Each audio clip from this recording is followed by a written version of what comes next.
Yeah, this coming from a team of UN observers, the first to visit northern Gaza in a week, and they visited the Al-Shifa hospital, the hospital that was very close to the incident that took place on Thursday morning after the arrival of that aid convoy. Many of the victims, those who were injured, those who died, were taken to the hospital, and the UN team said that that many of the injured victims they came across in the hospital had gunshot wounds. Now that may indeed contradict Israel's version of events about what happened. Israel insisting that the majority of people who died in a stampede. Israel has always maintained that they were either crushed, trampled on, or run over by supply vehicles belonging to the convoy. Israel also claiming, the army, in a separate incident that took place some several hundred meters away, that its soldiers only opened fire on people who were deemed a threat to its own troops. Either way, I think this will, of course, increase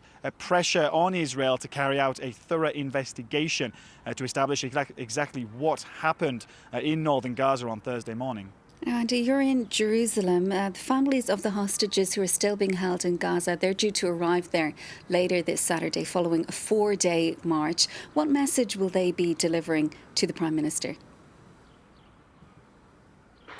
Well, they want the Prime Minister and the government to do everything they can to secure the release of those hostages. Of course, this is a large hostage march that began on Wednesday at the site of the Nova Music Festival. Of course, that name now infamous, synonymous with the Hamas massacres of October 7th. It's one of the sites where Hamas militants carried out their attacks. And since Wednesday, they've been marching from southern Israel towards Jerusalem, joined by members of the public, joined by former hostages released from captivity.